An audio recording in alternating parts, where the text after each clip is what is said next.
Oke, selamat sore. Halo Om Silent, Om Silent udah langsung gabung duluan, udah standby ya. Ada Risma Nurung, halo Risma Nurung. Oke, kita sambil menunggu mungkin sobat elit yang lain, teman-teman kita yang lain yang mungkin akan bergabung sore ini. Harusnya sih bisa banyak yang join ya, karena ini baru close market dan pastinya kita mau review banyak nih soal saham hari ini seperti apa. Ya, ini coba langsung di share aja deh, suruh.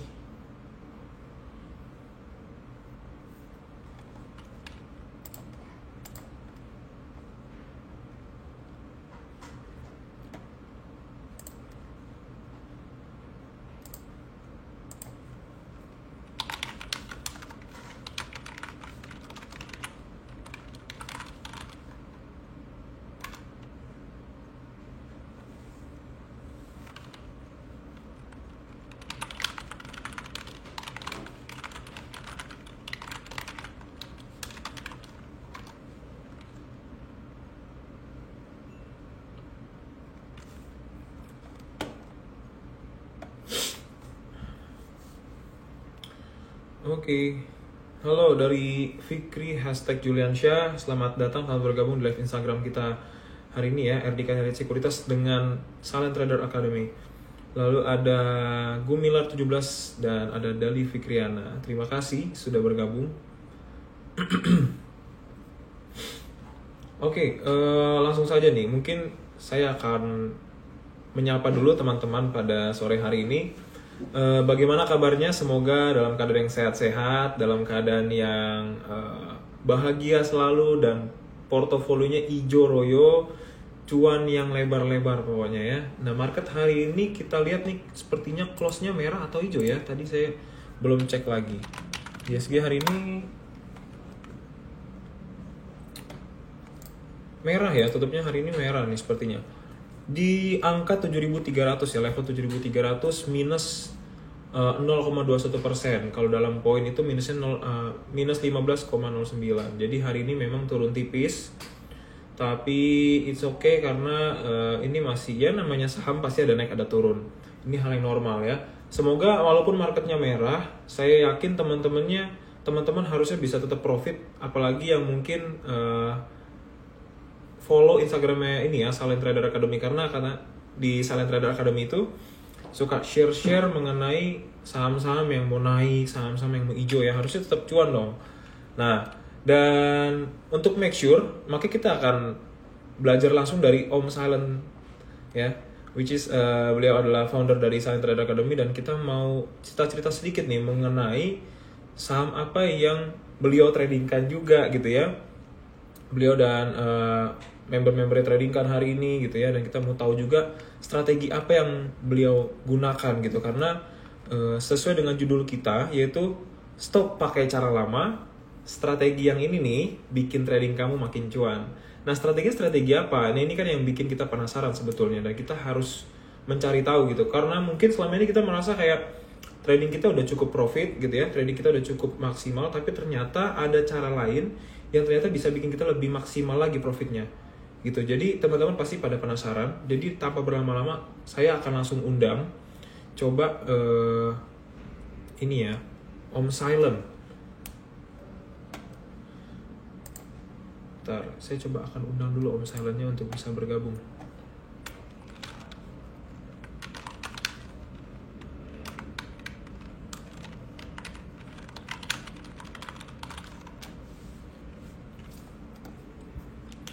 Ada Ferdi Nicholas, selamat datang. Ada Winar, _ Estrada, ada Erdi Kadom, ada Hani _stance _for Hani. Waduh, panjang nih. Ya.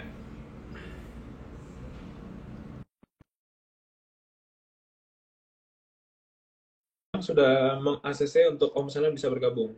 Saya menyapa beliau dengan sapaan yang akrab yaitu Om Silent. Tapi mungkin teman-teman yang sudah kenal dengan Om Silent, panggilan akrabnya apa nih? Saya nggak tahu nih. Nah, Om Silent udah bergabung nih sama kita nih. Halo Om Silent. Halo, selamat sore Mas Paul, ketemu lagi. Ketemu lagi ya. Ketemu Ini kita yang lagi. Keberapa ya? Wah, saya lupa loh. Ketiga mungkin ya, atau ketiga keempat ya? ya. Kalau Ketiga sama kayaknya. aku kayaknya yang kedua. Oh, Sebelumnya mungkin udah oh, pernah oh ya. ya. Pernah sama orang lain sih satu. Betul, betul, betul. Iya, udah 4 kali ya. Itu kita hitunglah 4 kali dan sampai keempat kali ini kita masih belum pernah ngelihat wajah asli dari Om Silent. Masih eksklusif. Jadi masih misterius dan masih eksklusif. Sesuai dengan tujuannya Om Silent ya. Waktu itu saya ingat Ya, banget Om Silent pernah bilang memang tujuan Om Silent adalah tidak ingin mengeksposur mungkin dirinya, tapi ingin memberikan justru exposure lebih kepada edukasi yang diberikan ke teman-teman gitu. Jadi memang tulus dari hatinya Om Silent ini ya untuk membagikan edukasi ke teman-teman. Makanya teman-teman sesuai dengan judul kita hari ini kita mau belajar strategi-strategi yang apa ya, cuanable lah pokoknya, cuanable yang mungkin kita belum pernah tahu atau mungkin kita sudah tahu nih tapi kita ngerasa kayaknya gue lebih yakin sama strategi gue yang udah biasa gue lakuin gitu ya. Dan kali ini kita akan belajar hal baru yang Om Silent selama ini lakukan. Karena Om, aku ini juga ya follow dan lihat juga Instagramnya Om Silent itu suka ada testimoni-testimoni atau semacam kayak report ya. ya, Hari ini dengan member trading saham A, B, C, D dan betul. itu kayaknya wah menarik banget gitu. Kayaknya cuan terus mau saham gorengan, saham second liner atau blue chip gitu tetap semua dimainin dan kayaknya aku lihat profit gitu. Makanya teman-teman nih bukan cuma teman-teman yang penasaran, aku pun penasaran gitu ya. Karena Oke, siapa oke. sih yang nggak mau cuan Ya, gitu. betul. Om Silent gimana kabarnya Om Silent? Kabar saya baik, kabar saya baik. Mas Sehat Paul ya? gimana nih? Sehat ya? Ya sehat. Sehat, sehat. Saya juga sehat. Teman-teman nih pasti harusnya sehat-sehat juga ya. Kalau iya, mungkin portonya yang nggak sehat takutnya. Portonya nih agak mandek ya. Iya, tapi market hari ini cukup ramai nggak sih Om? Kenapa? Sorry, keputus tadi. Oh ya, market hari ini gimana? Apakah cukup ramai untuk Sebenarnya volume perdagangan? definisi ramai ini subjektif ya. Sebenarnya meskipun kita bisa cek dari value transaksi gitu ya, atau mungkin dari volumenya IHSG, cuman saya mengatakan IHSG saat ini dilihatnya lebih subjektif. Karena kalau dibilang rame, masih hanya kepada beberapa saham tertentu spesifik. Sedangkan memang kita tahu saham sekarang di IHSG kayaknya udah 800 lebih ya Mas Paul ya, dan Hmm, terus bertambah gitu, mungkin udah mau OTW 900. Cuman memang pembobotan IHSG ini cuman masih berfokus terhadap satu atau dua sektor atau bahkan lebih spesifik beberapa saham. hmm, Ini yang hmm. memang saya sering sebutnya IHSG masih dalam kondisi yang sepi. Jadi kalau Mas Paul dan teman-teman tanya saya bilangnya ini IHSG sepi nih. Walaupun mungkin kalau dilihat dari average-nya mungkin nggak tahu hari ini berapa ya, di atas 10 triliun atau enggak ya. Tapi sebenarnya di atas 10 triliun pun masih tergolong kecil sebenarnya. Harusnya tuh bisa di atas 13 sampai 15 triliun. Kalau kita mau average dari dulu-dulu. Itu biasa IHSG dikatakan ramai itu kalau biasa di atas 13 sampai 15 T. Sedangkan kalau Oh kita iya, cek dalam sebulan terakhir atau 3 bulan terakhir rata-rata di bawah 15 triliun, bahkan kadang cuma 7 triliun. Dan itu udah terjadi cukup lama ya, mungkin iya, beberapa bulan terakhir, dan memang fokusnya di banking kali ya Mas Paul ya. iya. Gitu. Per hari ini sih memang 10,7 T sih Oh, 10 ya. turnover ya. Iya Oke, per oke, hari ini. oke. Jadi ini bisa dibilang mungkin nggak rame lah ya. Iya, Belum begitu rame ya. Jadi sosok lah. Nggak masuk lah. sepi-sepi banget, tapi nggak rame-rame banget juga. Tapi kalau seminggu terakhir nih kita lihat nih, Yap. ini kira-kira berapa ya Om ya? Eh, Seminggu terakhir, oh saya belum ngecek sih untuk angkanya ya. Tapi kayaknya masih sama sih, kurang lebih sih Mas Paul ya. Untuk IHSG tapi seminggu terakhir. kalau untuk asing kayaknya ini ya masih net sell ya asing ya seminggu ini ya. Iya. Dan itu kelihatan beberapa banking ya, yang mungkin Hmm. awal-awal dia kan earning call, LK-nya beberapa tembus rekor, Iya, udah diapresiasi juga dan ya taking profit gitu. Itu juga terjadi yang menyebabkan betul. mungkin IHSG kita lumayan stagnan ya dalam seminggu ini ya. Ya, Di minggu ini lumayan stagnan. iya. Ya, kayaknya semenjak pemilu itu ya naik naik naik naik terus sekarang Yes, mulai pada habis take profit pemilu. ya. Nah, Pemilu cuma pertanyaannya sehari pas efeknya. iya, pertanyaannya pas asing take profit siapa tuh yang nampung? Ya, sebagian ada dari kita mungkin Mas Paul ya. Retail Harus ada retail yang yang nampung dong. iya, betul betul. Oke. Nah, jadi selama seminggu ke belakang ya teman-teman, ini kan udah hari Jumat, akhir dari Mhm. perdagangan, besok ya udah weekend, Sabtu Minggu, waktunya kita menikmati lah harusnya. Waktu libur kita, waktu cuan kita, karena banyak trader-trader saham mungkin ya, Sabtu Minggu itu mikirnya, gue ngapain ya Sabtu Minggu, nggak trading ya ngapain gitu kan, bingung. Mhm. Tapi ya, ini waktunya kita istirahat dan coba kita Yes. evaluasi trading kita, supaya minggu depan nih strateginya seperti apa. Nah, ini yang kita pelajari sekarang.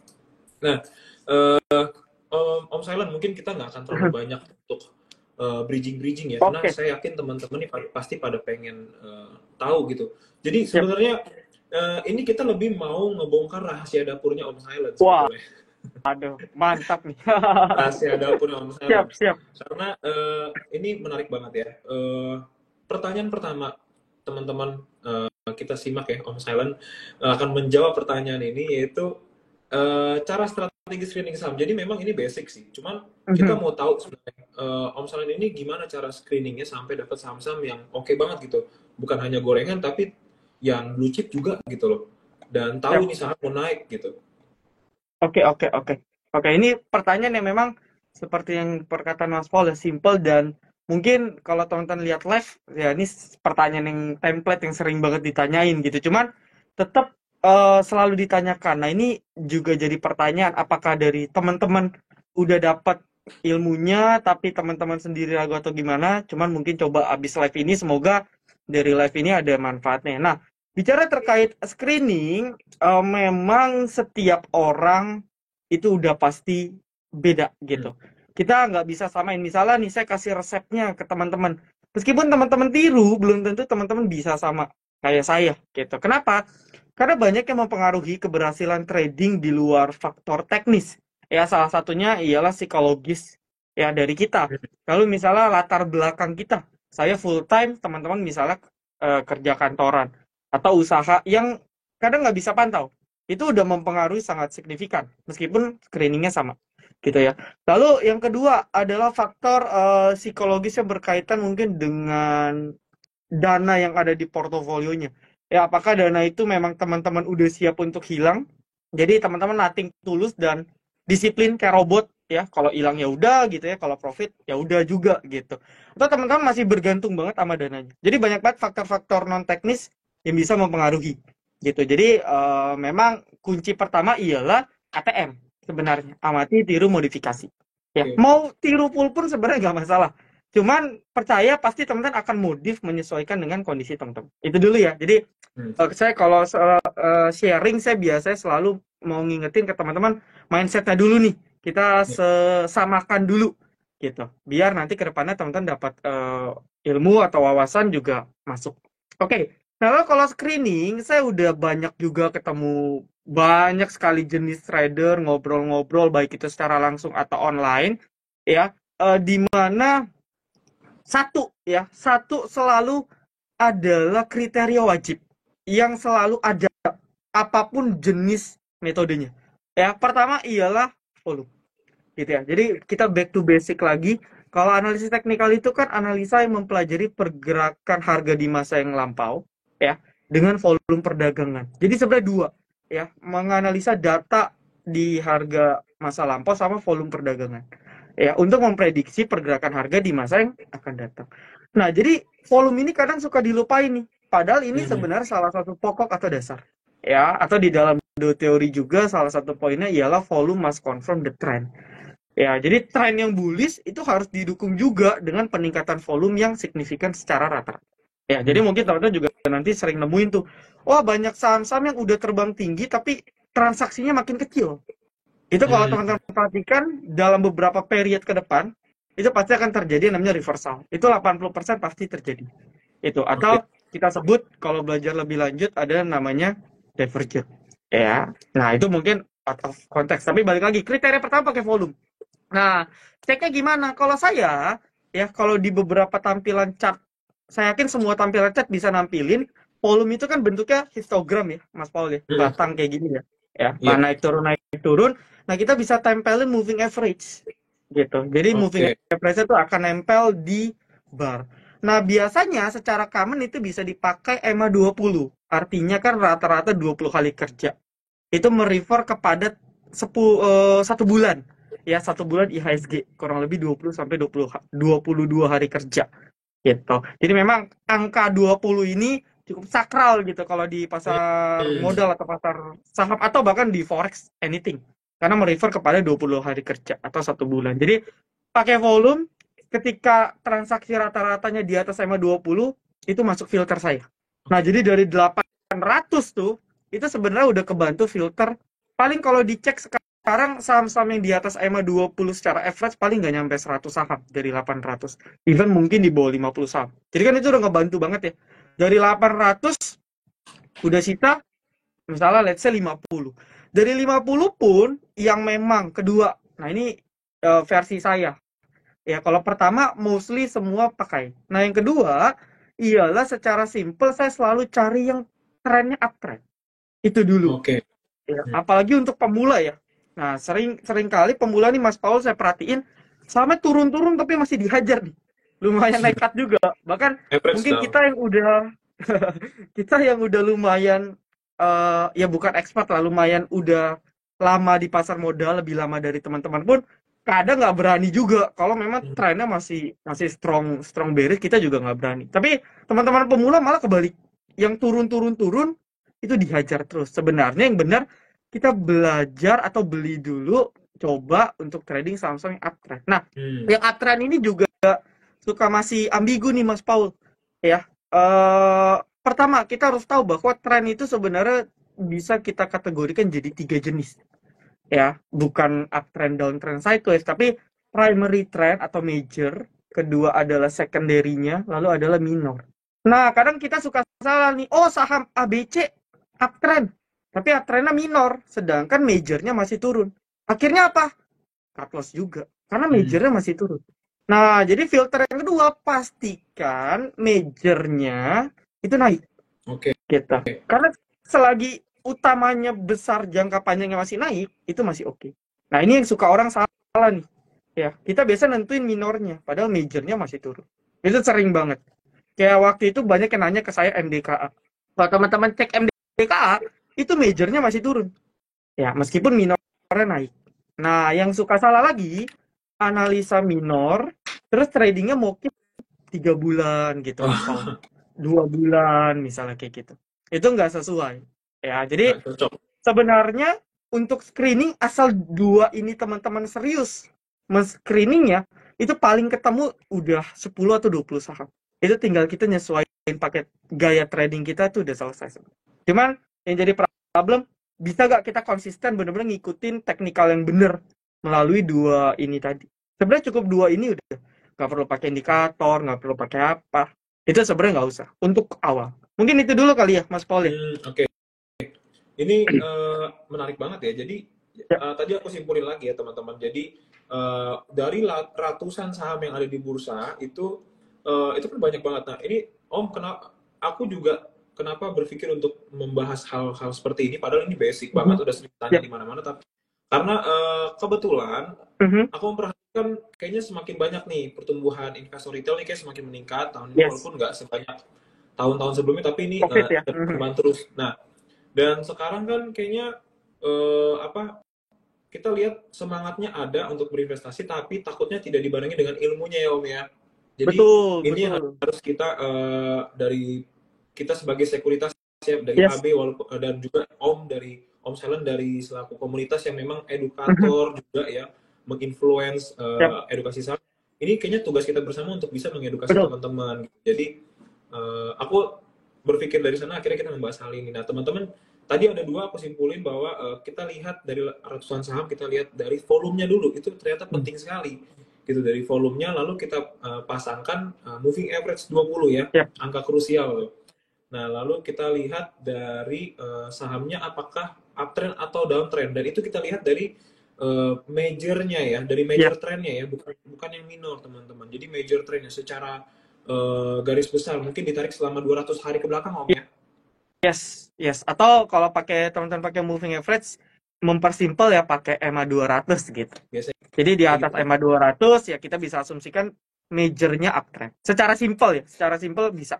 Ya, secara simpel. Nah, dengan begitu itu akan lebih mempermudah lah, at least mempermudah walaupun ya namanya market tidak ada yang pasti, at least Ya. itu kita bisa screening lah, dapat mungkin 10-20 saham, nanti setelah itu bisa lebih detail lagi kita cari lagi gitu ya. Oke, ini menarik banget. Thank you Om. Nah, sekarang kalau misalnya kita udah dapat nih dari, katakanlah kita dapat 5 saham gitu ya, oke banget ya. Nah, katakanlah misalnya kita mau mau udah dapat saham, kita mau eksekusi nih gitu kan biar jadi duit. Nah, gimana cara kita bikin trade plan ya? Karena kan trade plan ini kan membahas juga money managementnya seperti apa gitu kan. Kapan kita harus take Siap, profit, di siap. berapa, dan kapan kita harus cut loss. Nah, itu semua kan ada cara-caranya nih. Kebanyakan orang bisa beli, nggak bisa jual gitu ya. Nah, ini mungkin ada strategi dari Om Silent yang memang Om Silent lakukan selama ini gitu. Oke. Oke, ini menarik ya. Jadi kalau bahas trading plan ini juga salah satu dua kata yang sering banget diucapin, tapi balik lagi selalu ditanyain gitu, mirip cara screening. Kenapa? Ya. Karena yang saya temukan nih, pengalaman saya pribadi juga, mau komitmen atau disiplin dengan trading plan yang udah kita buat itu susah, Mas Paul. Gitu ya. Hmm. Jadi kita gampang ke distract. Saya perhatikan behavior trader di Indonesia itu gampang ke distract gitu. Oh, dengar bisikan ini, yang tadinya hold jadi sell, yang tadinya nggak mau beli jadi ikutan beli. Itu Ya, distract kiri kanan itu banyak. betul. Makanya memang penting juga untuk kita memilih di mana tempat kita belajar, dengan siapa gitu ya. Kayak misalnya ini kan RDK lumayan rajin ya, saya perhatiin ya. Live terus kayaknya ya Mas Mas Paul ya. Ya, Rutin misalnya. Ini kan sebenarnya edukasi yang bagus, dan tadi saya setuju banget. Ini tugas kita bersama, sekuritas tentunya, influencer atau komunitas gitu ya.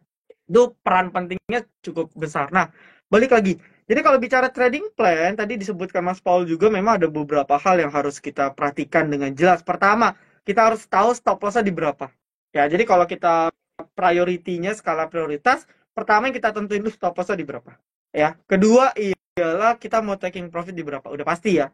Kan kita mau cari cuan gitu. Jadi kita harus jelas taking profit-nya di berapa. Sama ketiga ialah kita mau masuk berapa banyak, atau tadi disebutkan nama Mas Paul itu money management. oke. Nah, jadi sebenarnya dari tiga ini kita harus tentu ini. Harus ada di dalam trading plan-nya, harus ada tiga ini. Satu, kita bahas dulu. Penentuan stop loss dan taking profit itu tidak lain tidak bukan secara basic kita harus menguasai keilmuan lagi. Jadi balik lagi nih Mas Paul. Kita harus belajar lagi karena kita trading, ya kita mau nggak mau kita harus belajar yang namanya analisis teknikal. Tapi kita nggak perlu belajar yang rumit-rumit gitu. Om Silent, analisis teknikal pusing belajar Fibonacci, tarik garisnya bingung, belum lagi ada Elliott wave gitu ya. Wah, istilahnya aneh-aneh, saya bingung. Sebenarnya nggak perlu belajar kayak gitu.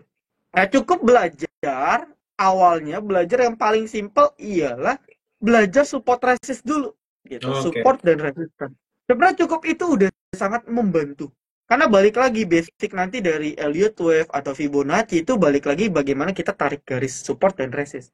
Gitu. Cuman itu adalah versi modifikasinya dengan beberapa keilmuan lanjutan. Oke. Cuman dasarnya sama. Jadi kalau kita udah kuasain dasar, kita mau belajar apapun yang lain, wah itu enak banget tuh Mas Paul. Dengan catatan dasarnya kita kuat. Nah, jadi teman-teman tugas pertama nih habis ini, belajar support resistance. Belajar di mana Om Silent?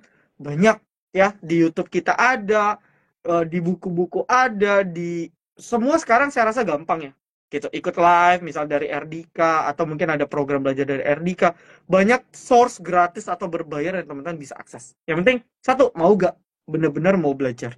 Itu ya, jadi satu, belajar stop loss. Stop loss itu gimana sih tentuinnya? Kita cari titik support, Oke. ya.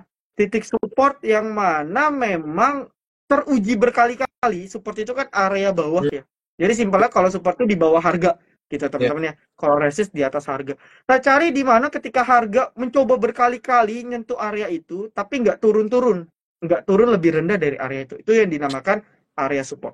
Ya, itu secara simpel seperti itu. Kalau resist ya berarti ketika harga menyentuh berkali-kali ke daerah atas dari harga saham saat itu, tapi nggak tembus-tembus, nah itu disebut dengan resisten. Jadi resisten adalah untuk angka kita taking profit secara simpel, ya. Sedangkan untuk area support yang tadi teman-teman sudah tentukan itu sebagai area stop loss. Lalu saya lupa, poin yang penting juga dalam penentuan trading plan ialah time frame-nya harus jelas. Nah, ini sering banget nih Mas Paul nih. Jadi tadi kan saya udah singgung ya. Banyak trader yang mau beli MDKA uptrend. Oke, minornya uptrend. Dalam artian cuman ya uptrend 1-2 minggu. Tapi majornya masih turun. Kalau tonton lihat chart Oke. weekly atau tarik garis lebih besar tuh turun. Akhirnya apa? Ya, aku lagi buka nih. Ya, lagi buka ya. Jadi analisa kita untuk 1-2 minggu, tapi kita mau keep target kita panjang untuk 3 bulan ke depan. Itu nggak make sense. Jadi teman-teman harus menyesuaikan dengan time frame dan tujuan. Contoh lagi, teman-teman buka time frame menit, tapi tradingnya mau keep 1 minggu. Relevan nggak? Tidak terlalu relevan. Ya, Bukan nggak relevan ya, tapi nggak eh, tidak terlalu relevan atau kurang efektif. Jadi ya. teman-teman harus konsisten. Oh, saya memang maunya cuma berapa hari. Berarti kita analisanya, kita kecilin scoop-nya. Gitu. Jadi dari chart yang full kayak gini, kita scoop-nya kita kecilin. Fokusnya di sini. Karena kalau kita tariknya kepanjangan, akan ngeganggu distract. Jadi Oke. fokusnya. Tapi kalau memang panjang, berarti kita nggak cek minor trend lagi. Kita ceknya major. Gitu. Jadi itu adalah beberapa hal yang harus diperhatiin. Lalu sebenarnya kalau ngomong taking profit ya Mas Paul ya, ini memang masih banyak sekali dilema. Dilema pertama ialah sudah pasti teman-teman akan mengalami habis dijual lanjut terbang. Iya. Saya pun saya pun masih ngalamin gitu teman-teman ya. Jadi bukan teman-teman doang nih yang ngalamin. Saya pun juga masih ngalamin dan itu wajar. Kenapa? Karena kita nggak bisa predik market 100% tepat. Jadi kita harus buang jauh-jauh mindset kita bisa dapat harga paling bawah, kita bisa jual harga paling atas. Ya. Itu buang jauh-jauh. Karena nggak mungkin. Sehebat apapun nggak mungkin. Makanya ada yang dinamakan teknik. Nah ini mungkin sedikit tips ya Mas Paul. Teknik piramida selling. Jadi itu teknik di mana ketika kita yakin nih, kita udah analisa, oke trading plan udah jadi, yakin bisa capai resist 1, resist 2. Ya. Misalnya kita yakin, ya, meskipun nggak 100% gitu ya, tapi kita yakin. Nah, kita bisa melakukan piramid gitu. Piramid artinya piramid selling ialah misalnya kita punya 100 lot. Oke, di area resist 1 tercapai. Kita bisa jual misalnya 30-50% dulu. Oh, dia baru Hmm. nextnya capai lagi resisten 2, jual lagi ya berarti sisanya ya 50-70%. Jadi makin ke atas jualnya makin gede. Cuma kita bertahap jual. Itu bisa. Jadi sebenarnya itu ada teknik yang bisa kita pakai. Atau kalau Anda ragu, bisa dibalik. 50-70% di resist 1, sisanya kita hold sampai resist 2. Ini tergantung seberapa confidence dengan analisa yang udah kita buat. Mhm. Ya, itu balik lagi tuh tergantung kondisi teman-teman gimana. Cuman itu teknik. Jadi daripada jual full, teman-teman bisa sisihkan atau bagi dua deh, setengah dijual, setengah keep. Itu bisa, gitu ya. Itu bisa dengan catatan teman-teman yakin. Dan memang waktu awal buat trading plan tujuannya buat time frame yang seperti itu. Tapi kalau enggak, udah capek target, udah lepas. Karena sejatinya ya resisten itu kan nggak harus selalu ditembus gitu. Jadi resisten itu justru sebenarnya adalah area untuk dia terjadi namanya juga resist ya. Itu tembok di mana dia terjadi entah itu reversal atau koreksi. Itu kan resisten sebenarnya. Baru teori kedua dia bisa tembus gitu. Jadi untuk tahap awal ya itu mungkin sedikit teknik yang bisa teman-teman pakai piramida selling. Itu juga berlaku untuk piramida buy. Jadi kadang kita mau beli harga, kadang beli ketinggian, Ya. harga sahamnya turun. Kita tunggu paling bawah, keburu terbang. Itu sangat sering kejadian. Ya. Solusinya gimana? Kita pecah aja. Ya misalnya kita udah tentuin dari 140 sampai 150. Udah beli di 150 20%, beli di 145 30%, beli di 140 50%. Kejemput cuma sampai 145, ya minimal kita udah dapat 50%. Jadi Oke. win-win solution. Win-win solution. Iya, iya. Nggak dapat tinggi banget, tapi ya setidaknya lumayan oke lah di tengah. Mungkin itu ya Mas Paul ya. Iya, ini strategi yang sangat menarik ya. Strategi yang sangat menarik karena ternyata kadang kalau mungkin ya saya dulu waktu baru mulai-mulai juga gitu ya. Yap. Apa sih saham tuh gimana cara trading gitu ya. Dan mungkin ini dalamin juga sama teman-teman yang baru. Kalau beli saham misalnya ngelihat biasanya dulu kalau dulu bukan dari saya sendiri ya, masih dengar-dengar kata teman ya. Beli saham ini misalnya. Terus beli, kita sekali masuk gede gitu kan. Nah, kita nggak punya strategi beli piramid tadi. Nah, ini beli piramid ini satu kata kunci yang nanti teman-teman Yap. mungkin yang belum tahu bisa coba pakai.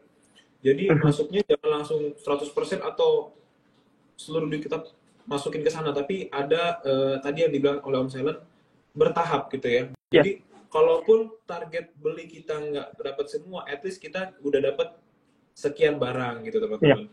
Begitu pula ketika jual, sama jualnya mungkin jualnya banyak dulu nih di resi 1 gitu ya, sisanya kita mau penasaran, biar nggak penasaran kita biarin deh gitu ya, setinggi apa sih nothing tulus ya om jadinya ya, Ya, jadi win betul. solution memang Ya, seru banget sih. Nah, dan tadi teman-teman harus ingat bahwa untuk kita take profit dan stop loss itu, yang paling pertama adalah kita harus tahu support and resistance. Nah, ini basic banget ya Om ya. Tapi basic. teman-teman ternyata masih masih banyak yang kesulitan ngelihat supportnya di mana, resistance-nya di mana gitu ya. Jadi Betul, betul. eh, Om Silent tapi di Instagramnya ada dong bikin ulasan khusus ini ya Om ya. Ada, harusnya di konten kita di YouTube ada sih. Mungkin bisa dicek deh. Oke, YouTube-nya apa Om? Sama Silent Trader Academy ya.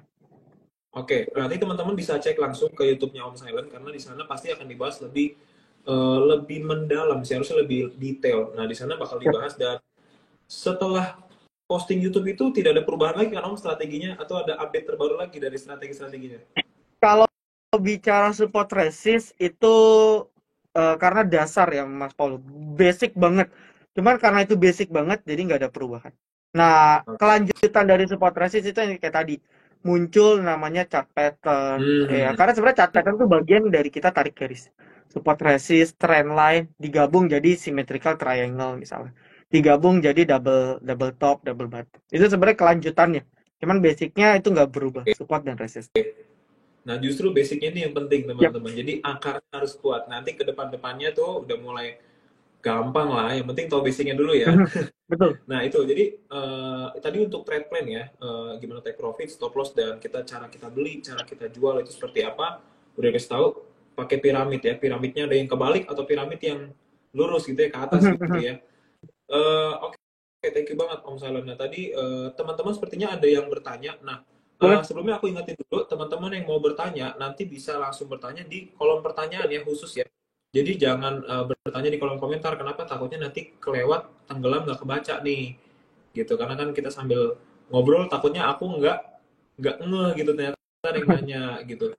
Tapi tadi, nah ini ada pertanyaan. Mungkin satu materi, satu pembahasan kita dulu, nanti baru abis itu kita coba Boleh. jawab pertanyaannya ya. Boleh, Oke, boleh. tadi Om udah jelasin belum sih mengenai money management?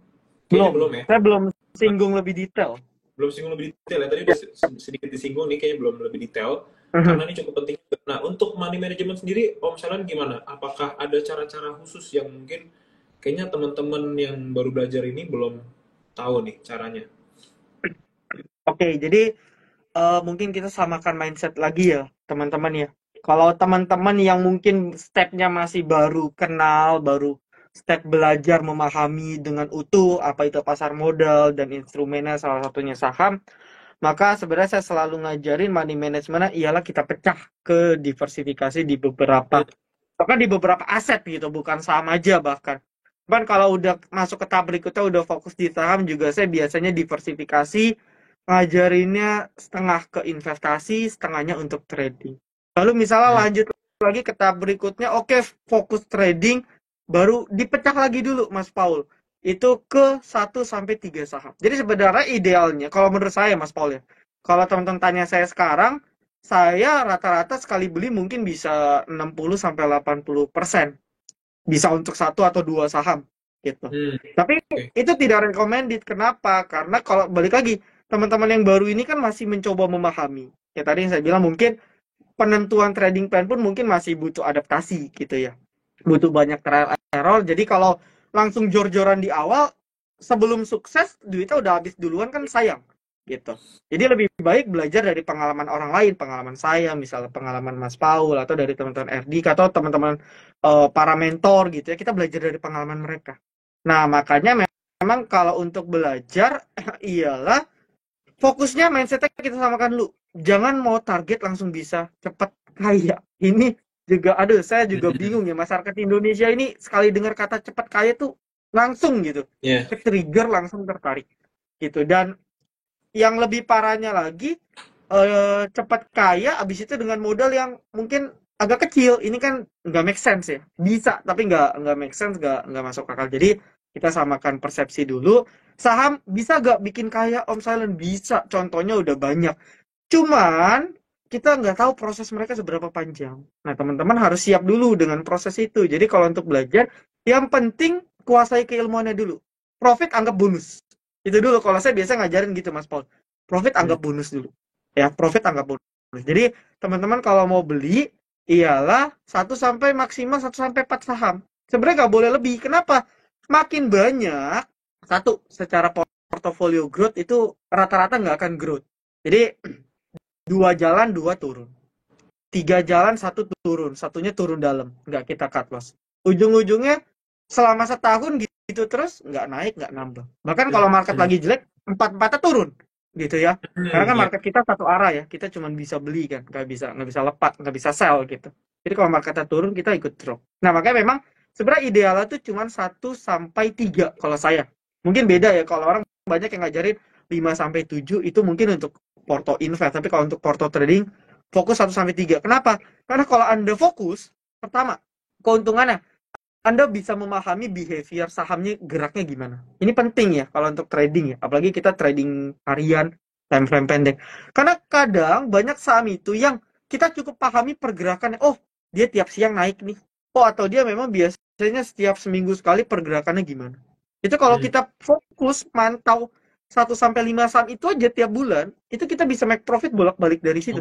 Itu saya Oke. banyak nemu beberapa trader yang seperti itu. Gitu ya. Lalu berikutnya ialah masuk modalnya berapa Om Silent kan gitu ya. Hmm. Apakah harus full atau gimana? Nah, pertama sisihkan 20% free cash. Itu selalu saya ajarin dan saya juga pakai itu. 20% kalau nggak kepepet banget, misalnya modal 10 juta. Udah 2 jutanya nggak usah diapa-apain. Pokoknya harus ada dana nganggur 2 juta. Untuk apa? Untuk kejadian-kejadian darurat yang random lah yang mungkin bisa terjadi. Jangan sampai benar-benar all in apalagi pakai margin nggak bisa bayar terus for sale. Itu ruginya double tuh. Berkali-kali lipat. Nah, lalu 80% ini gimana? Kalau misalnya ada 3 saham atau let's say 4 lah. Itu kan bisa dibagi 20 20 20. Itu secara teori simple. Cuman balik lagi, ini nggak akan bisa bikin portofolio kita growth-nya cepat. Ya, tadi kan kita udah sama kan mindset ya. Karena kita prosesnya lagi belajar. Hmm. Gitu sambil kita ngumpulin dana dari kerja, dari usaha untuk top up gitu ya. Nanti makin gede baru kita udah makin experience makin tinggi, make profit itu gampang di pasar modal tuh nggak susah gitu. Ya. Tapi untuk awal kayak gitu dulu nggak apa-apa bagi 4. Yang penting teman-teman memahami dulu ya, memahami dulu gitu. Mungkin itu dulu kali ya Mas Oke. Paul ya untuk Oke. awal ya. Menarik banget ya. Nah, ini Mhm. ngomong-ngomong soal tadi mengenai 4 saham, kita aturnya 4 saham ya maksimal Siap. di porto. Dan ini tujuannya salah satunya supaya kita lebih memahami Mhm. pergerakan dari saham ini gitu Betul, ya. Karena setiap hari betul. pasti ada pergerakan, tapi Siap.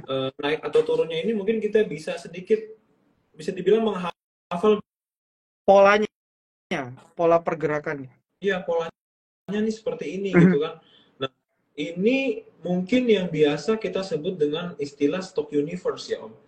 Ya, jadi Yes, betul, betul. jadi kita biasanya yang aku pernah dengar ya, yang aku mungkin juga pernah Mhm. temui beberapa orang trader-trader yang cukup kawakan gitu ya, mungkin udah lama di market 10 tahun, 15 tahun gitu ya. Siap. Mereka itu mainnya lebih santai dan kayaknya main sahamnya tuh itu-itu aja gitu. Yes, Tapi yes. eh, asetnya growth gitu ya. Jadi ini menarik nih. Sedangkan kita yang retail-retail yang baru Mhm. belajar saham semua dibeli gitu ya. Udah kayak Indomaret deh. Isinya tuh banyak ya. Nah, ini apakah Om Silent punya stock universe juga dan eh, kira-kira stock universe ini apakah berubah-berubah setiap bulan atau setiap minggu gimana Om? Oke, Seberapa jadi penting stock universe ini? oke. Jadi mungkin saya ceritakan dulu definisi stock universe ya, mungkin buat Ya, teman-teman boleh. yang masih kurang-kurang mudeng nih. Jadi sebenarnya stock universe itu muncul juga kalau teman-teman dari dunia manajer investasi tuh. Kan kebetulan saya juga pemegang license WMI ya. Jadi saya ada Ah, belajar juga. Jadi kalau para fund manager udah pasti sebelum mereka membeli ya untuk suatu sahamnya sesuai alokasi dan peraturan yang berlaku, mereka pasti grouping dulu atau disebut dengan namanya stock universe. Jadi seperti yang Mas Paul bilang sama itu aja, dan kalau di dunia manajer investasi biasa stock universe-nya itu relate ke beberapa indeks yang memang sudah ada tersusun dengan rapi. Misalnya IDX 30 berarti ya 30 saham itu gitu ya, atau IDX atau LQ45 ya berarti 45 saham itu. Nah, tapi kita nggak usah jauh-jauh sampai 30 45. Jadi stock universe yang simple ialah kita mengumpulkan saham-saham yang memang satu, trend major, trend minor, trend secondary-nya kita udah paham. Ya. Dua, syukur-syukur yang poin dua kita udah ngerti biasanya pola pergerakannya seperti apa. Karena suka nggak suka, ya, bicara market maker dalam tanda kutip, di setiap saham kan pasti ada namanya market maker ya. Bukan bandar ya, market maker. Jadi market maker ini udah pasti punya pergerakan yang beda-beda. Setiap saham itu udah pasti pergerakannya pasti beda-beda. Nah, syukur-syukur kalau poin kedua ini kita juga bisa kuasai, ya saham itu kita bisa masukin. Jadi sebenarnya kalau tanya saya, Mas Paul ya, saya nggak ada stock universe wajib ada.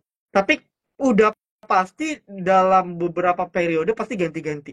Gitu. Karena kan kita tahu dalam satu tahun, let's say, siklus perputaran tiap sektor kan terjadi ya.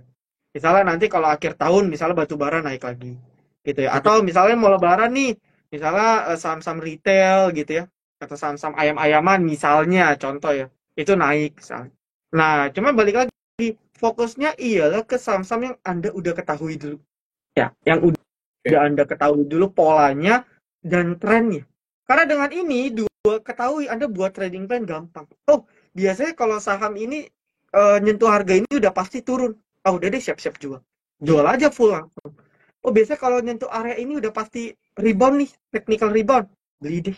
Gitu. Jadi memang stock universe ini akan ngebantu banget Mas Paul. Akan ngebantu. Dan saya bareng teman-teman kita di Silent Trader Academy, itu kalau di track secara rekap kita punya trading, itu kebanyakan sahamnya ya muternya di situ-situ aja.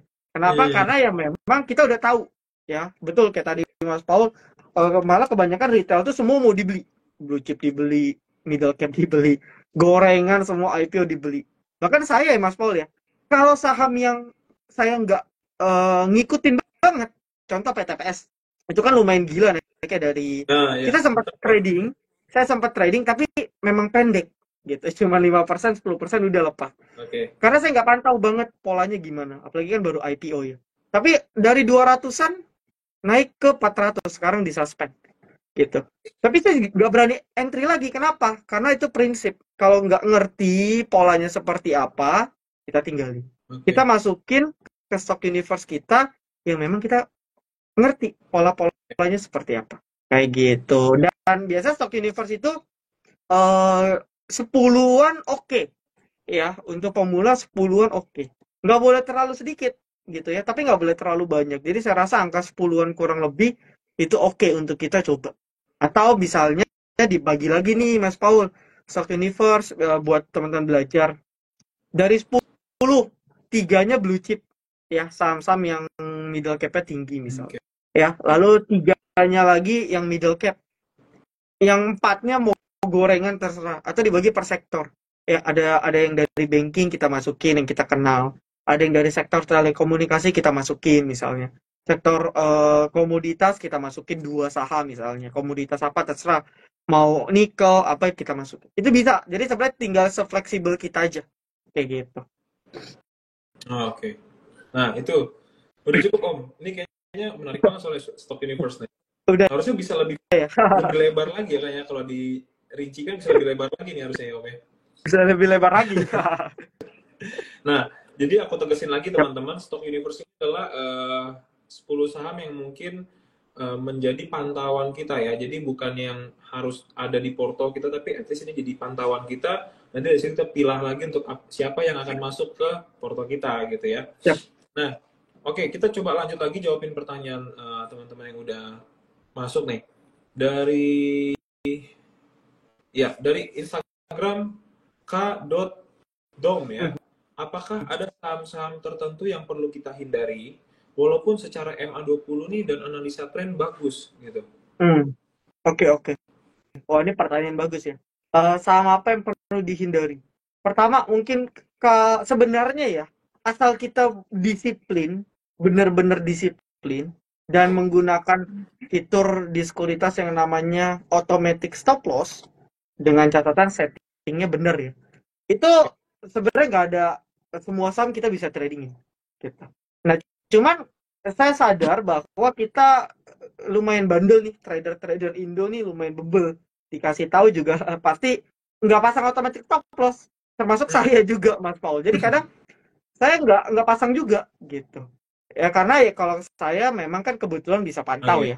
ya. Hampir bisa pantau full. Jadi saya rasa saya nggak pasang nggak masalah.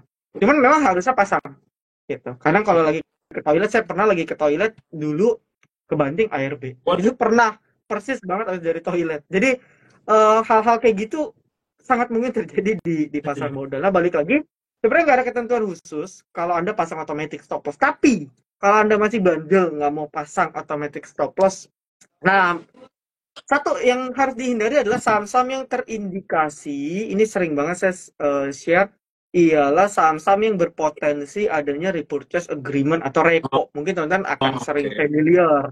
Ya, saham-saham repo itu cirinya satu. Kalau teman-teman lihat volumenya itu gede. Jadi kalau masuk filter tadi, Mas Paul screening kita, itu biasanya masuk. Karena dia Oke. volumenya gede. Karena dia tiap hari beli jual di harga yang kurang lebih sama. Nah, iya Gitu. iya iya iya. Ya, itu cirinya. Dan itu dilakukan dalam rentang yang biasa at least bisa sebulanan lebih. At least. Bahkan bisa panjang. Gitu ya. Itu satu. Lalu yang kedua, volumenya tuh rapi. Gitu. Jadi mungkin kalau teman-teman perhatikan di histogram, ada beberapa saham repo tuh yang satunya biru atau candle panjang, satunya pendek. Terus besoknya biru, panjang lagi, pendek lagi. Panjang lagi, pendek lagi. Atau biasa disebut kayak sisir. Atau rapi kayak Iya. sisir. Gede kayak sisir. Iya. Nah, itu adalah ciri-ciri saham repo. Jadi teman-teman habis ini buka chart, cek tuh saham-saham yang kayak gitu, tinggalin. Salah satunya mungkin Sambul ya. Bu. Itu dari dulu tuh. Itu dari dulu. Itu biasanya saya pun kalau trading kapal jarang banget. Dari dulu rekombul atau trading beli itu enggak. Saya cari perkapalan lain yang sejenis. Gitu. Itu biasa saya hindari.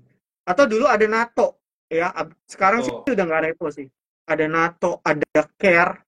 Iya, itu teman-teman perhatikan after dia nggak repo, volumenya hilang, itu dibanting. Itu teman-teman cek aja chartnya. hmm, Jadi itu memang agak ngeri dan saya nggak rekomen. Jadi kalau teman-teman lihat, Om Silent, ini kok ada satu saham yang dia tukar-tukar barang terus ya, tapi harga sahamnya juga nggak kemana-mana iya. gitu. Udah dah cari saham lain aja, lebih aman. Kecuali kalian mau pasang stop loss, sebenarnya nggak masalah.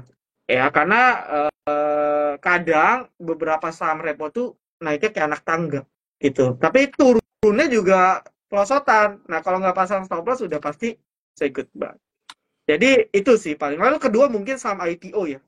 Jadi saham IPO apalagi yang baru listing di bawah 1 bulan atau 2 minggu deh, di bawah 2 minggu, itu fluktuasinya tuh sangat random sekali, Iya, iya. ya. Karena barangnya itu mostly masih dipegang sama para big money. Yang mana Hmm, kita nggak tahu big money-nya ini mau ngapain gitu. Kita nggak iya. tahu siapa, kita nggak tahu big money-nya mau ngapain. Itu kita nggak tahu. Dan teknikal apapun yang kita gambar itu bisa patah kalau di Iya. IPO.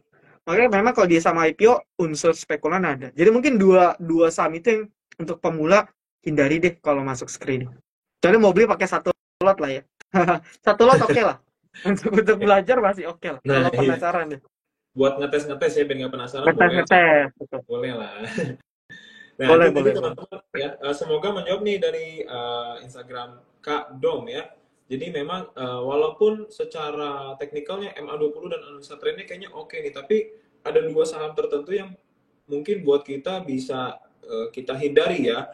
Itu pertama ada saham repo, lalu ada Mhm. saham IPO gitu ya, saham yang which is dia mungkin baru IPO jalan seminggu 2 minggu. Nah, Yap. ini mungkin bisa lebih hati-hati ya, khususnya mungkin untuk yang saham repo apalagi kan. Tadi Mhm. bahaya banget tuh ketika volumenya udah nggak ada, ambrol. Nah, itu kan Udah pasti hilang duit kita, cair jadi tuh. Mhm. hati-hati banget. Betul betul.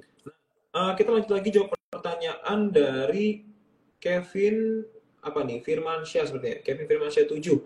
Apakah MA20 valid di semua time frame? Oke. Oke, jadi mungkin saya memperjelas lagi ya EMA 20 ya. Jadi yang tadi saya ceritakan, pertama ialah kan tadi itu bahas screening ya. Screening menggunakan volume di mana beberapa chart itu bisa digabung tuh. Jadi EMA 20 itu bukan di candle, teman-teman, tapi dia di bawah di bagian volume. Itu menunjukkan rata-rata harian 20 hari kerja. Volume perdagangan.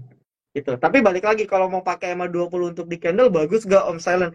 Bagus-bagus aja karena itu kan mencerminkan rata-rata harga saham selama sebulan ke belakang dan itu sangat banyak dipakai. Contoh, Anda kalau kenal indikator Bollinger Band, ya, Bollinger. yang ada 3 garis seperti itu. Ya. Itu kan middle Bollinger-nya itu adalah simple moving average 20. Jadi banyak sekali beberapa indikator tuh basicnya EMA 20. Oke. Itu common yang masih relevan. Nah, tadi pertanyaannya yang detail apa, Mas Paul? Apakah EMA 20 Oh, itu valid valid di semua di semua time frame ya? Oke. Nah, kalau ditanya semua time frame valid gak? Sangat valid. Jadi even teman-teman pakai time frame menit pun valid. Cuman harus diingat. Contoh, pakai time frame 1 menit, M1 gitu ya. Maka ketika dia di atas EMA 20, maka kita bisa bilangnya saham ini berada dalam tren yang naik selama 20 menit. Ingat, 20 menit, bukan selama seminggu. Jadi, fokus kita ya trading cuma untuk 20 menit aja. Oke. Nah, ini yang suka salah nih. Suka salahnya di sini. Oh, pakai weekly. Weekly 20 kan berarti kurang lebih berapa ya? 5 bulan ya. Kurang lebih 5 bulan. Oh, sahamnya di atas EMA 20 nih, tapi chart weekly. Kita beli sore, jual pagi. Nggak relevan. Gitu. Jadi menyesuaikan dengan time frame. Tapi valid nggak? Pasti valid. Time frame apapun pasti valid. Oke. Nah, cukup menjawab ya. Jadi memang valid di semua time frame, tapi sekali lagi penggunaannya disesuaikan dengan durasi kita trading di saham itu gitu. Jadi kalau pakai menitan ya, which is berarti 1 menit kita trading 20 menit gitu ya. Kalau misalnya tradingnya untuk yang jangka lebih panjang, jangan pakai yang 20 menit gitu ya. Betul. Jadi itu adalah penyesuaiannya teman-teman. Nah ini ada pertanyaan, ini kayaknya cukup nyeleneh, tapi kayaknya kita juga penasaran semua nih Om kayaknya. Nanya banget nih dari RD Kadom. Nanya banget nih, apakah warna topeng yang dipakai saat live menandakan kode alam tertentu? Wah ini nyeleneh. Ini kan lagi warna merah nih ya topengnya. Ini saham warna merah ya. Lagi merah. Ini kode.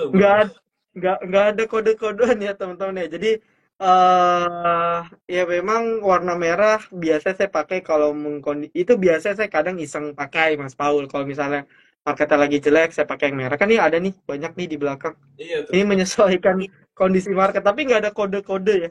Karena kalau mau kode pun biasanya saya langsung kasih watchlistnya. Contoh kayak hari ini kan ada beberapa saham yang disclaimer on, volumenya menarik tuh, dia break resistance dan sebagainya. Kayak misalnya Excel dan INKP.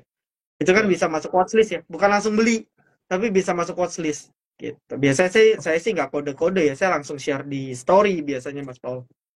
Oke, ya tadi aku sempat lihat story-nya Om. INKP dan Excel itu ngacir banget. Nah, jadi kode-kode ya, jadi langsung aja nih, lihat deh. Tapi dianalisis lagi disclaimer on ya teman-teman. Itu ada topengnya, ada warna kuning, ada warna hijau, ada warna biru juga gitu. Nah, ini kayaknya bisa jadi giveaway Om, mungkin kapan-kapan gitu ya, event. Boleh. Ya, ini di online banyak ya sebenarnya. Banyak yang mau nih, ada yang nanya tadi tuh. Aku ngasih beli di mana ya? Dari Ederson Nadianto, Bang, topeng beli di mana? Nah, ini nggak dijual di toko nih teman-teman kayaknya. Oke. Bisa jadi giveaway nanti. Kalau misalnya bisa. Menarik. Ide yang menarik. Nah, ya itu ciri khas dari Om Silent teman-teman. Jadi teman-teman yang pengen topengnya mungkin coba DM langsung deh, siapa tahu dijawab. Kalau beruntung ya. Nah, oke, Om. Ini mau nanya nih Om, itu kita apakah kita tuh harus tiap hari trading ya? Jadi kayak bisa dibilang overtrade gitu. Karena kita saking kadang trading ini bukan lagi sekedar mencari cuan, tapi bisa jadi hobi gitu ya, karena seru aja gitu. Mungkin buat para trader, sebagian trader seneng ngeliatin running trade yang naik turunnya cepet, terus order book, ngeliat bid over tuh kayaknya udah candu banget. Nah, apakah itu bagus nggak sih maksudnya untuk kita ya, mungkin yang mengalami hal seperti itu, overtrade, trading tiap hari wajib gitu? Gimana Om? Kalau ini pertanyaan bagus banget. Karena tanpa sadar mungkin teman-teman yang udah passionnya di sini benar-benar menggeluti pasti hampir ada trade gitu tiap hari pasti. Mungkin termasuk saya, mungkin termasuk Mas Paul. Cuman kalau ditanya bagus atau enggak, sebenarnya lebih kepada kondisi ya, dimana ialah kita harus sadar kondisi market yang lagi kita trading ini apa. Terserah market saham kah, atau market forex kah, atau saham US kah, atau anything. Kita harus tahu kondisinya memang lagi memungkinkan atau enggak. Kayak gitu ya. Lalu berikutnya, iya. Bentar ya, saya cas laptop dulu ya, Mas Paul. Oke. Ah, Oke, jadi balik lagi. Itu tergantung sebenarnya. Cuman memang di bursa kita kan cuma satu arah. Jadi kalau marketnya lagi turun, ya kita nggak bisa ngapa-ngapain. Pilihannya cuma dua. Kita hold dan pasang stop loss. Kalau enggak kita wait and see. Cuman balik lagi, kalau menurut saya overtrade ya, istilah overtrade atau memaksa. Wah, marketnya lagi turun 2%, kita masih maksa beli, itu udah pasti nggak wise ya untuk psikologis. Bahkan di kita pun di silent trader kadang ada hari di mana kita juga nggak trading karena Hmm. kita masih pegang saham yang kita baru beli kemarin, ya kita masih hold.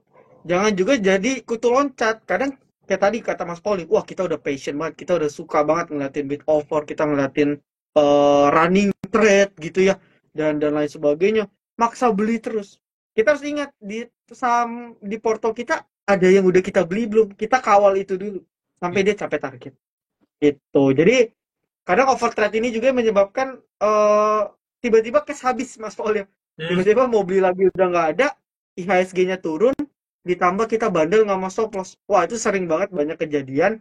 Akhirnya ya teman-teman bilang saham itu judi lah, saham itu spekulasi lah, saham itu nggak bisa bikin cuan lah, gitu. Jadi overtrade sebenarnya untuk awal kalau bisa jangan. Karena kalau teman-teman udah benar-benar memahami pasar modal, memahami keilmuan analisis teknikal, pasti ada waktu teman-teman nggak akan trading. Itu udah pasti. Gitu. Mungkin itu jawabannya kali ya, conclusion-nya ya, Mas Paul ya. Oke. Nah, jadi untuk awal mungkin overtrade jangan lah ya, Yes, kecuali memang ada momennya ini saham oke nih, ini saham kayaknya betul. bagus nih ya. Ini bisa Betul, betul. dipertimbangkan, tapi untuk wajib tiap hari harus trading, nah ini hati-hati juga ini bisa mengganggu psikologis kita, bahkan Betul. kesehatan kita juga bisa terganggu teman-teman gitu ya. Trading terus ya kan, market ini memberikan tekanan-tekanan gitu ya. Bukan hanya tekanan pikiran tapi juga mental teman-teman. Diacak-acak sama bandar nih.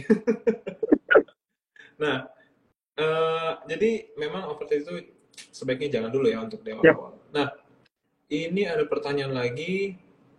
Ini menarik sih pertanyaannya. Kita jawabnya dua pertanyaan terakhir ya, karena ini udah jam 5 kayaknya biasa teman-teman nih yang mungkin kerja kantoran udah mulai jalan pulang Udah ya. mau tewe ya. Sama macet nih. Nah, eh ada pertanyaan sebentar, dari ini dulu. Dari Ed Syarif Sebayang. Om, izin, pernah boncos berapa banyak dalam satu hari trading? Nah, ini Oke. pertanyaannya cukup menohok nih sebenarnya. Oke, langsung jawab ya, Mas Paul ya. Boleh dijawab, boleh nggak Om? Boleh dong, boleh dong. Jadi saya sih nggak pernah ngitung per hari ya. Nanti juga mungkin sedikit tips kalau bahas psikologis teman-teman ya. Jadi jangan buka porto tiap hari. Bahkan saya termasuk orang yang paling jarang buka porto mungkin. Gitu. Buka porto. Karena kita trading kan harusnya ingat kita beli di berapa. Harusnya nggak akan lupa. Jadi nggak ada alasan kita ngecek juga. Semakin kita cek, makin bimbang. Yang harusnya kita hold, kita TP. Yang harusnya kita stop loss. Karena takut, jadi nggak stop loss dan sebagainya. Jadi saya nggak pernah ngecek per hari. Tapi jarang lah, bukan nggak pernah. Tapi kalau secara sebulan, mungkin paling besar saya pernah dalam sebulan itu 260-an sekian juta. Itu pernah. Itu tahun berapa? Kayak 2 tahun yang lalu mungkin ya. Setahun atau 2 tahun yang lalu. Dong. Iya, makanya. Cuman itu apa namanya, kalau dicekin tiap hari mungkin psikologisnya lebih keganggu, mungkin bisa jadi 300-400 juta kali ya. Cuman waktu itu pernah pas saya cek, ternyata hilang 260 juta. Itu pernah, teman, dalam sebulan. Saya nggak tahu tuh kalau pembagian per harinya gimana. Gitu. Paling boncos gitu ya. Dalam tadi kan paling boncos sebulan ya. Tapi ya, dalam sebulan. Iya. Sebulan ya teman-teman. Nah, so far belum ada yang nanya nih. Cuan terbesarnya 1 bulan belum ada yang nanya. Oke, ini ada dari terakhir ya, dari Kevin Firmansyah 7. Mau nanya lagi, lebih prefer untuk average down atau cut loss? Nah, ini gimana nih Om? Oke, ini pertanyaan menarik ya. Ini pertanyaan bagus. Jadi average down itu banyak banget kontranya, Mas Paul. Ya pro kontra lah gitu. Tapi banyak banget yang bilang average down bukan pilihan yang bijak kalau kita bukan investor. Gitu ya, beda ya. Kalau investor kan katanya makin turun, wah kesempatan gitu karena dia udah yakin valuasinya murah dan bisa naik mencapai target ke harga valuasi. Tapi kalau kita bicara trading, sebenarnya average down ini pro kontra dan nggak ada yang bisa menyalahkan